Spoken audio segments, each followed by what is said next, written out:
Olá, muito boa tarde. Meu nome é Andréa Cardoso, faço parte da equipe curricular de Geografia. Estou aqui com vocês hoje para a aula da primeira série do ensino médio, conjuntamente com a professora Milene Barbosa. Como vai, professora? Muito bem.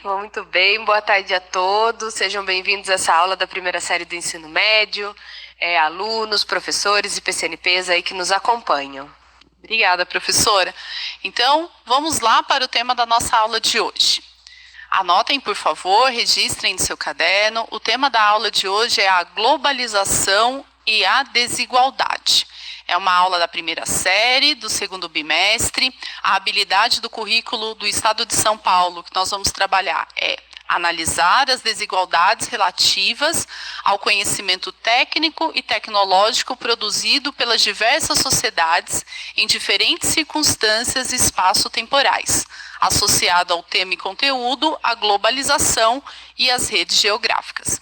É importante lembrar, que essa aula ela é organizada pela equipe de Geografia, então, pela professora Milene, que está aqui, regente na aula de hoje, professora Mariana Martins, que vocês já conhecem por meio dos vídeos, e também pelo professor Sérgio Damiati. Professora, o que nós temos para agora nesse primeiro momento da aula? Nesse primeiro momento eu vou trazer novamente uma discussão, uma divulgação que já é recorrente aqui para nós, que é o PJB, que é o Parlamento Jovem Brasileiro. Vai aparecer aí para vocês na tela o endereço de acesso às inscrições do PJB, que vão até dia 30 de junho. Tá? Lá nesse site, nesse endereço, vocês vão encontrar como escrever o projeto, como escolher o tema e o Guia PJB 2020, que tem todas as informações. Então, você é aluno, se você tem interesse nesse projeto que é super bacana do Parlamento Jovem Brasileiro, acesse, pegue lá as informações, conversem com os professores, lembrando que as inscrições são até dia 30 de junho. Não deixem para a última hora, por favor, porque às vezes acontece, professora, inúmeros acontecimentos aí, deixar para a última hora não consegue se inscrever. E é muito importante essa iniciativa, Isso mesmo. Então, todos os estudantes estão convidados a participar dessa iniciativa. Lembrando, a importância de conversar com seus professores, principalmente os professores da área de ciências humanas. Vocês têm diversas ferramentas, canais de comunicação com seus professores. Então, é super importante, fique ligado no prazo e boa participação. E agora a gente realmente começa a aula, professora? Isso mesmo. Nós vamos dar início agora a uma sondagem, não é isso? Isso mesmo. É um momento de retomada, de conhecimentos sobre o tema globalização, e nós trouxemos duas questões, para vocês anotarem, conversarem, depois também com seus professores. Então, acompanhem conosco na tela. A primeira questão: o que é globalização? Segunda questão: como você percebe a globalização no seu dia a dia? Então, nós teremos alguns instantes para que vocês possam registrar, inclusive no nosso chat, que a gente possa depois aqui conhecer algumas ideias, alguns conhecimentos, o que vocês gostariam de compartilhar conosco. Até já!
encerramos. Muito obrigada por todas as contribuições, né? Vocês estão bem animados nessa sexta-feira, trazendo aí muitos conhecimentos, professora Milene. E a gente tem alguns destaques, né?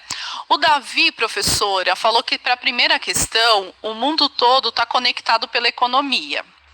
Já o Juan falou que é a conexão entre países e também destacou a questão da exportação de produtos.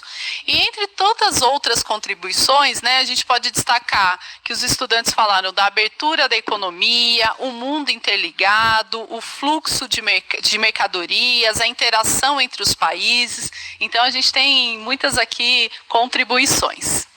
Muito bem, eu acho que os alunos estão aí no caminho certo, né? Até porque é um tema já recorrente, nós já trabalhamos em outras aulas, então é importante a gente registrar que de uma forma geral, a globalização aí ela é o ato de globalizar. E é importante a gente ressaltar que consiste aí no aumento, né, das relações entre países, e essas relações elas têm ligações aí econômicas, sociais, culturais e políticas.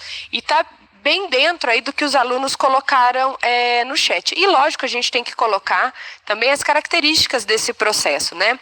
Que estão ligadas aí às relações de produção e de consumo, também os avanços tecnológicos, os fluxos de informações. E lembrando que o processo de globalização ele tem pontos positivos e pontos de atenção, como é o caso da concentração de riquezas, né, por meio das transnacionais. Então a gente sempre tem que ter esse olhar apurado quando o assunto é globalização. Isso mesmo. Lembrar de todas as contradições do processo, né? E para a segunda pergunta, né, como você percebe, o maior destaque aqui foi a facilidade, o acesso a plataformas de filme, música, né? E principalmente a facilidade dos transportes. O que mais que a gente poderia comentar, professora? Eu achei super bacana os alunos citarem essa questão do acesso, por exemplo, a plataformas de streaming, né, de filmes, principalmente nesse momento que nós estamos agora, que é um momento de pandemia, onde nós estamos em casa, né, resguardando aí a saúde. Então, sem dúvida, eu acho que fica muito evidente esses fluxos, essa globalização, esse momento, né, esse acesso por parte de alguns, até a facilidade, outros, né, já a dificuldade do acesso, mas eu acho que fica muito claro essa questão do uso e da presença também desses aspectos globais no dia a dia, no cotidiano. Certo. Muito bom. Então, continuem registrando, né, nas suas anotações pessoais, levar essa conversa mais uma vez para os colegas, para os professores, e a gente tem muito mais coisas hoje na aula, né, professora? O que vem agora? Agora nós vamos ter um vídeo super bacana, que na verdade é uma reportagem, não é isso, professora? Isso mesmo. É um panorama, né, que traz, é uma reportagem do início desse processo da pandemia, né, e todas as implicações para diversos países, populações. Então acompanhem conosco. Até já. O novo coronavírus já causou mais de 1.800 mortes. São mais de 70 mil pessoas infectadas em 26 países. A gente mostra agora o impacto global da doença no comércio. Foram afetadas da indústria de celulares à farmacêutica.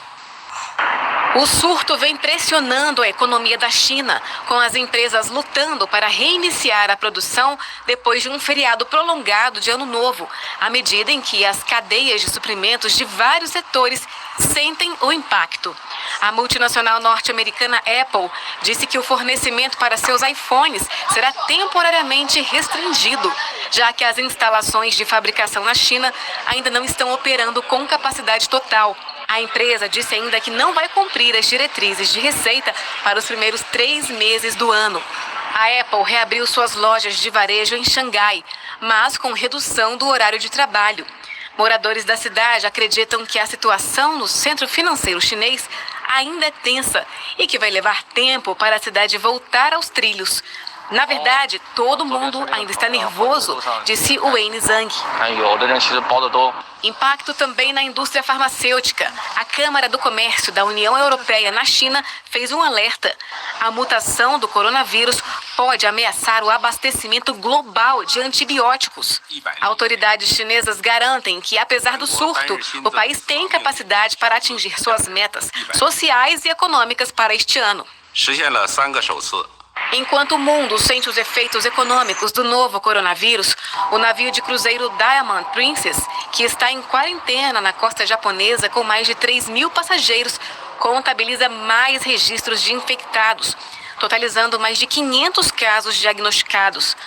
Aqueles que tiverem resultado negativo no teste começarão a desembarcar amanhã. O Japão, inclusive, planeja testes contra o HIV para tentar combater o coronavírus.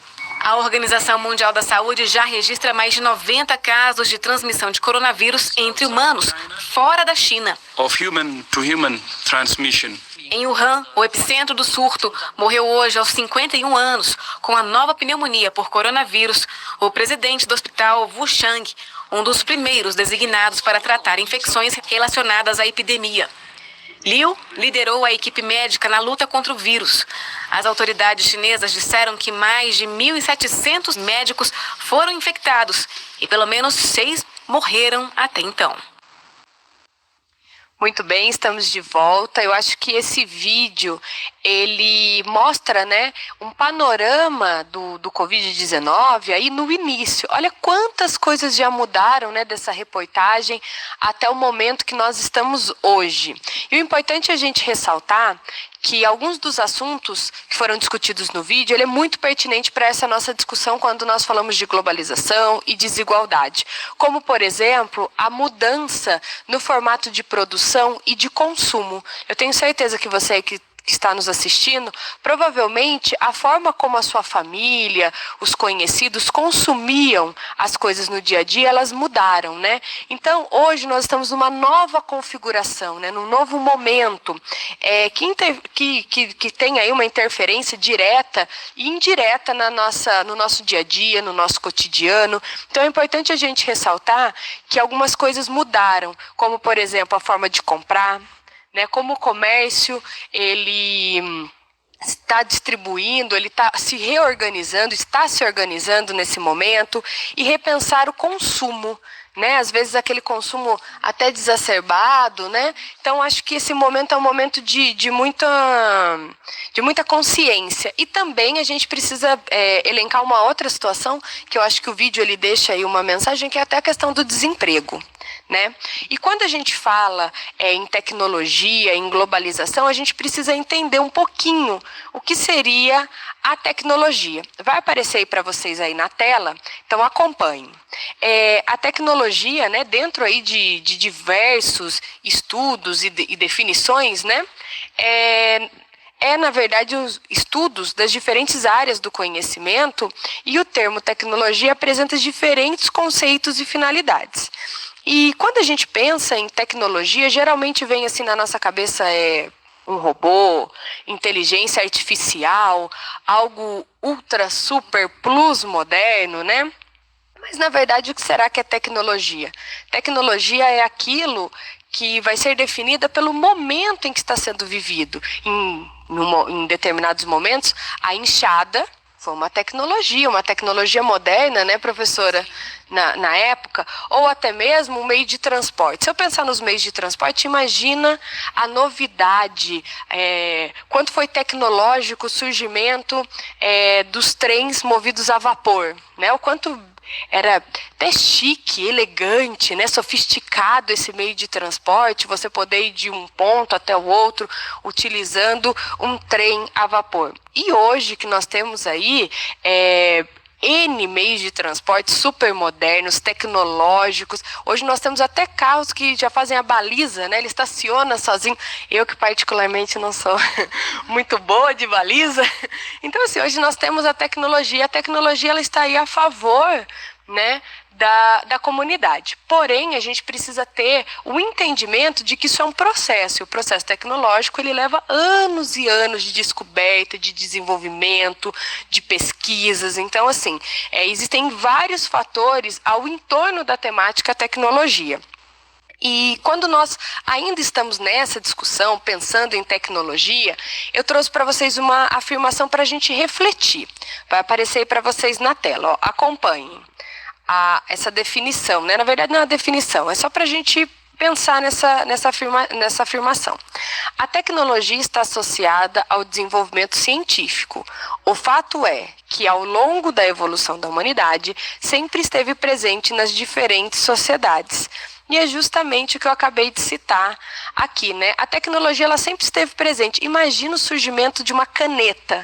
Quanto não era tecnológico você conseguir registrar algo num papel, né, deixar ali gravado através de uma caneta, de um objeto. Imagina o quão tecnológico não foi o surgimento de uma caneta. Assim como imagina o quanto não foi tecnológico o surgimento de uma impressora. Algo que faz a impressão de uma ideia e que simplesmente você consegue, através de um determinado tempo, fazer 10, 20, 30 cópias, né? Imagina o quanto isso não foi tecnológico, inovador, o quanto isso não mudou a forma de ver e pensar o mundo. Então, quando nós pensamos em tecnologia, lógico, a gente sempre vai pensar ali nos robôs, na inteligência artificial, mas nós precisamos também pensar nesse conceito tecnológico, né? Na importância de valorizar esse meio tecnológico. E agora nós temos uma atividade, né, professora? Isso, mais um momento de interação em que vocês podem inserir, né, as suas ideias, as suas dúvidas, né, trocar conhecimento com os colegas por meio do nosso chat. Então acompanhem conosco as duas próximas questões. Vamos lá. Primeira questão. Você acredita que existe uma desigualdade tecnológica no planeta? Comente a sua resposta. Segunda questão. Qual o papel da tecnologia na sua vida? Comente sua resposta. Daqui a alguns instantes voltamos e participe. Até já!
Olá, voltamos. Muito obrigada por todas as contribuições.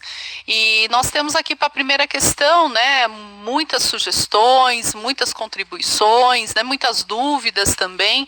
E, professora, a maioria respondeu que sim, né? Então, como que a gente pode fazer um encaminhamento dessa questão? A pergunta era uma pergunta pessoal, né? Você acredita que existe uma desigualdade tecnológica no planeta? A maioria colocou que sim, e realmente existe. Comente sua resposta. De fato, existe essa desigualdade tecnológica, existe uma desigualdade de acesso, né? Acesso à informação, e isso realmente é algo que acontece no nosso planeta. Isso mesmo. A segunda questão, né, também muito participativa, a maioria dos estudantes responderam que o papel da tecnologia na vida deles realmente traz muitas mudanças, né? Mudanças na forma de estudar, de interagir com os colegas, né, de obter informações, nas relações comerciais, né, de compra, como já foi destacado aqui. O que mais que a gente pode complementar? Eu acho que mais do que nunca os alunos estão utilizando a tecnologia nesse momento, né? Inclusive quem está nos assistindo está assistindo por um meio tecnológico. E outros itens podem ser citados, por exemplo, até o modelo de como se trabalha, né? O home office, aquilo que você fazia no escritório, aquilo que você tinha que sair da sua casa e ir até o local de trabalho, hoje é possível se fazer em casa, né? Em meio remoto. Então, isso tem uma interferência. E para a gente dar continuidade nessa temática, nós vamos falar um pouquinho de desigualdade. Para falar dessa questão da desigualdade, nós vamos falar da Agenda 2030. Então, vai aparecer aí para vocês na tela, acompanhem, né, que a Agenda 2030... ela é um plano de ação para as pessoas e para o planeta e para a prosperidade. Lembrando que a Agenda 2030 é vinculada à Organização das Nações Unidas. Ela também busca fortalecer a paz universal, com mais liberdade, né? E um dos itens importantes está ligado à erradicação da pobreza em todas as suas formas e dimensões, incluindo a extrema. É o maior desafio global, é um requisito indispensável para o desenvolvimento sustentável. Nós vamos, ao longo dessa aula, discutir vários assuntos ligados à Agenda 2030, em especial a um dos objetivos dessa agenda, que é um objetivo que está ligado à desigualdade. E para agora, professora, nós temos aí um vídeo. Isso mesmo. A professora Mariana Martins, né, que vocês já conhecem, ela está fazendo isolamento social em um outro município, mas cada vez mais tem preparado os vídeos, né, com bastante profissionalismo, empenho, para trazer conhecimento aqui para vocês, para ajudar nesse processo de aprendizagem. Então, acompanhem conosco o vídeo sobre a Agenda 2030 com a professora Mariana. Até já! Olá, aqui é a professora Mariana. Hoje eu vim falar um pouquinho sobre a Agenda 2030 e os Objetivos de Desenvolvimento Sustentável. Vamos lá?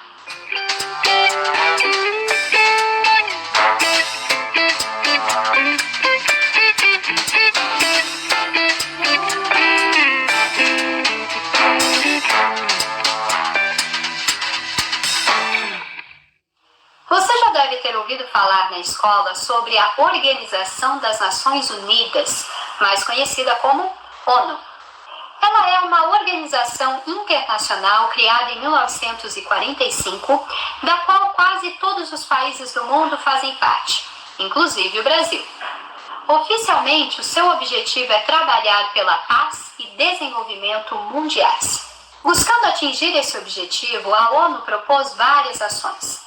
Uma das mais recentes é a Agenda 2030. Mas, para compreender melhor esse plano de ação mundial, é importante voltarmos um pouquinho no tempo e entender como a ONU chegou até aqui. Beleza? Vai lá então. Eu te espero. Voltamos então à década de 60, quando países começam a expressar preocupações com relação ao meio ambiente e sobre como as ações humanas podem impactar o planeta em que vivemos. Essas preocupações vão ganhando espaço nas discussões da organização e em 1972 a ONU realiza a Conferência do Ambiente Humano em Estocolmo, lançando seu Manifesto Ambiental, com 19 princípios para inspirar e guiar os povos do mundo para a preservação e melhoria do ambiente humano. O tempo passa e em 1987 a Comissão Mundial sobre o Meio Ambiente e Desenvolvimento lança o documento Nosso Futuro Comum, trazendo a definição do conceito de desenvolvimento sustentável, que você já deve ter ouvido falar. Para a comissão, o desenvolvimento sustentável é o desenvolvimento que encontra as necessidades atuais sem comprometer a habilidade das futuras gerações de atender suas próprias necessidades. A questão do meio ambiente vai ficando cada vez mais complexa. Isso porque as pessoas começam a perceber que para existir um desenvolvimento sustentável é preciso ações em outras frentes. Economia, educação, saúde, sociedade, tudo isso está conectado ao meio ambiente. É preciso então ter uma visão mais ampla. Isso fica bem claro em 1992, quando a ONU realiza a Cúpula da Terra no Rio de Janeiro e lança a Agenda 21. Essa visão se consolida em 2000, quando ocorre a Cúpula do Milênio em Nova York. Nela são estabelecidos os 8 Objetivos de Desenvolvimento do Milênio, com metas claras e quantitativas que deveriam ser atingidas em até 15 anos. Quando consideramos esses objetivos, conseguimos perceber que, para além do meio ambiente, outros aspectos são considerados. Educação básica de qualidade para todos é um deles. Ao longo dos anos, a ONU acompanhou a aplicação de ações voltadas a atingir esses objetivos, buscando verificar se elas de fato contribuíram para o desenvolvimento dos países. Segundo a organização, alguns índices obtiveram melhora, como a diminuição da mortalidade infantil ou a redução da extrema pobreza. Alguns outros aspectos, porém, apresentaram pouca ou nenhuma evolução. Além disso, a proposta da ONU sofreu várias críticas. Uma delas é que, dentre os objetivos escolhidos, não estava claro o papel das empresas no processo de desenvolvimento sustentável. Os impactos ambientais, políticos, sociais e econômicos de grandes corporações precisavam ser mais considerados. Outra crítica importante é que as ações e objetivos defendidos pela organização foram definidos por países ricos. Assim, os contextos e as necessidades de países mais pobres não foram bem consideradas. As metas definidas não faziam sentido para muitos desses lugares e prejudicou a realização de ações que podiam, de fato, ajudar populações mais pobres. Por esses e outros motivos, aqueles 8 objetivos passaram por uma revisão e em 2015 foi lançada a Agenda 2030. Esse plano de ação foi construído a várias mãos, por um grupo composto por 70 países, envolvendo especialistas, comunidade científica, membros da sociedade civil, dentre outros. Países mais pobres tiveram representação e participaram da definição dos Objetivos de Desenvolvimento Sustentável. Agora, além das populações, as empresas foram claramente consideradas, como nos objetivos 9 e 12. Cada um dos 17 objetivos traz metas claras que devem orientar o trabalho de organizações governamentais, empresas privadas e outras instituições. É isso, espero que tenha gostado. Vale a pena pesquisar em casa mais sobre os 17 Objetivos do Desenvolvimento Sustentável e investigar. Será que já existe alguma ação sendo feita sobre isso no seu município? Você também pode pensar, qual desses 17 objetivos é mais importante para você e para o seu contexto nesse momento? Será que você pode contribuir com alguma de suas metas? Eu fico por aqui. Boa aula, bons estudos e até uma próxima vez. Muito bem, estamos de volta. A professora Mariana aí fez uma apresentação brilhante, né, dos objetivos e vai aparecer aí para vocês na tela uma imagem que já apareceu no vídeo, que são os objetivos. Mas nós vamos trabalhar especificamente hoje com o objetivo 10, reduzir a desigualdade dentro dos países e entre eles, que é o número 10. Mas vale ressaltar que nós temos outros, como por exemplo o 4, educação de qualidade, ou 7, energia limpa e acessível.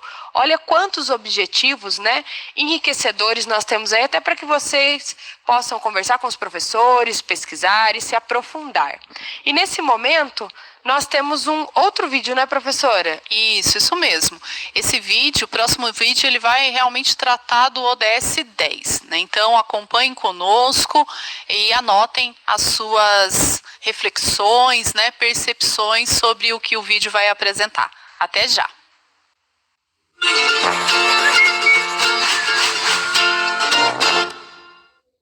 Olá, sejam bem-vindos à série especial do IBGE Explica sobre os Objetivos de Desenvolvimento Sustentável. Hoje vamos falar do Objetivo 10, redução das desigualdades.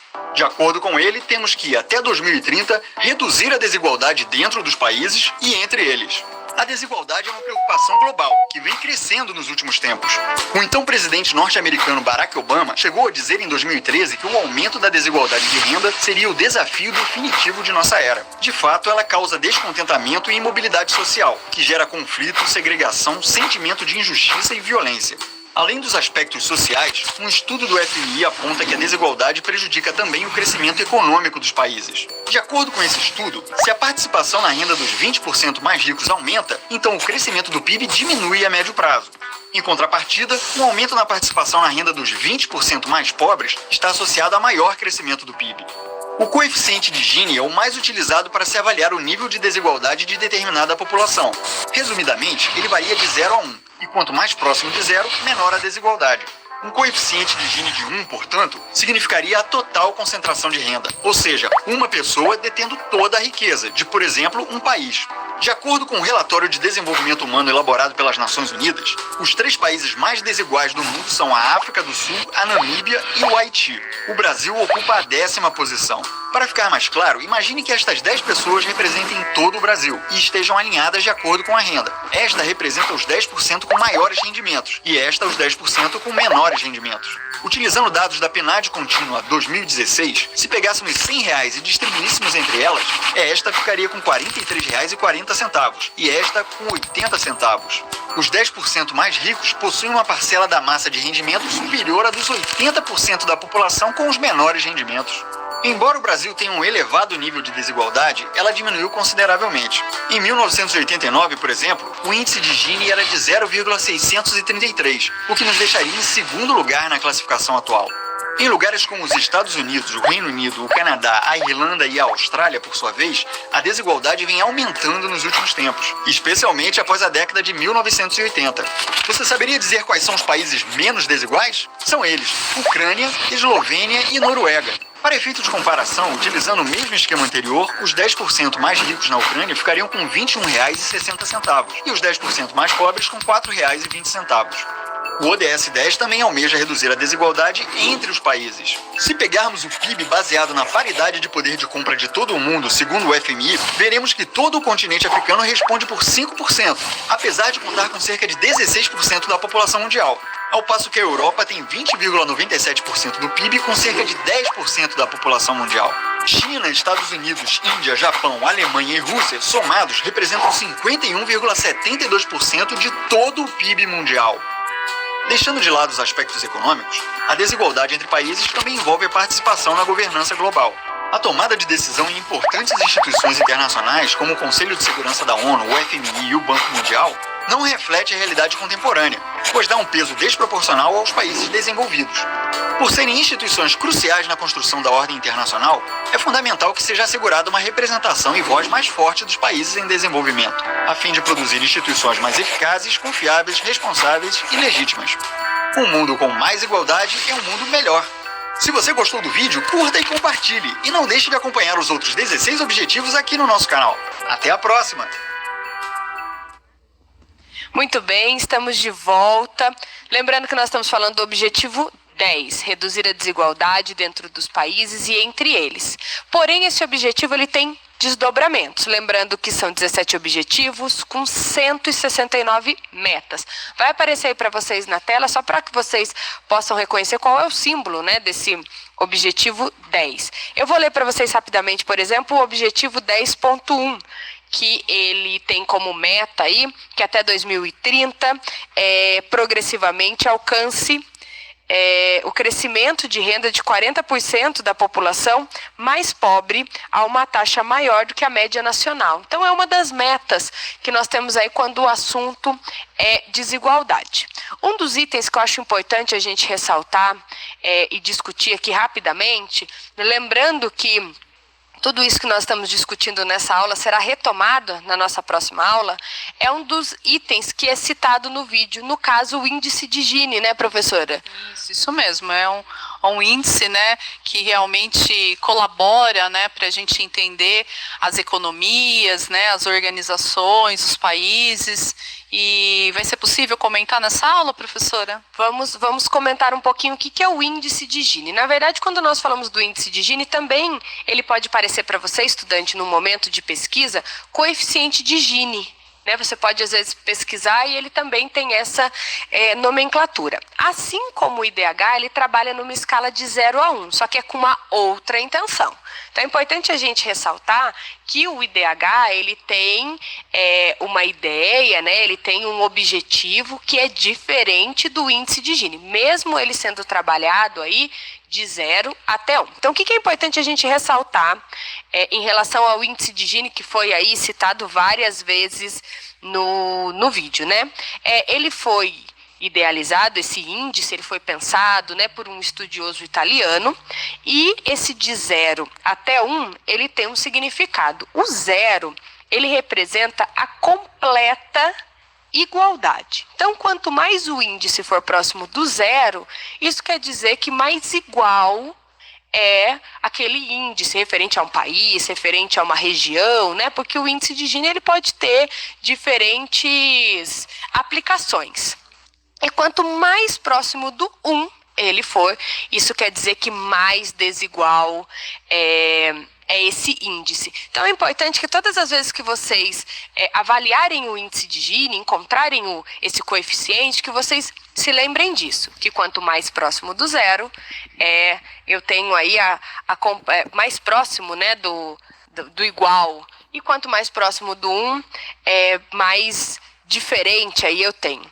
E aqui no Brasil nós temos estudos como o caso do PNAD, que nós vamos falar na nossa próxima aula, que trabalha e traz índices referentes ao índice de Gini. Então, por isso que é importante a gente conhecer esses índices, conhecer esses números. E aí, como será que o Brasil está em relação a essa desigualdade, né? Então, é importante que você, aluno, também aprofunde aí os seus estudos. E quando nós falamos em aprofundamento, em conhecimento, né? Eu vou trazer só o início aqui para a gente entender um pouquinho o que é o PNAD, que vai aparecer para vocês aí na tela agora. Só para a gente contextualizar um pouquinho, que também foi citado muito no vídeo, ele foi iniciado, aí um estudo, né, uma pesquisa nacional por amostra de domicílios, olha que importante, né? Ela foi iniciada em 1967, seus resultados foram apresentados de forma periódica até o primeiro trimestre de 1970, né? E a partir de 71 aí passou a ser anual, com exceção dos anos de censo demográfico. A pesquisa nacional por amostra de domicílios, o nosso último dado aqui é de 2016, referente a 2015. E para você poder aprofundar os seus estudos, vai ficar aí para você aí na tela algumas dicas. Pesquisem mais sobre o PNAD, Agenda 2030 e índices sociais. Nós voltamos na nossa próxima aula com mais assuntos ligados a essas questões. Então, um forte abraço, fiquem bem, fiquem em casa, né, professora? Isso mesmo, isolamento social. Então, nós agradecemos a professora Milene pela aula de hoje e voltamos semana que vem. Então, um forte abraço a todos vocês.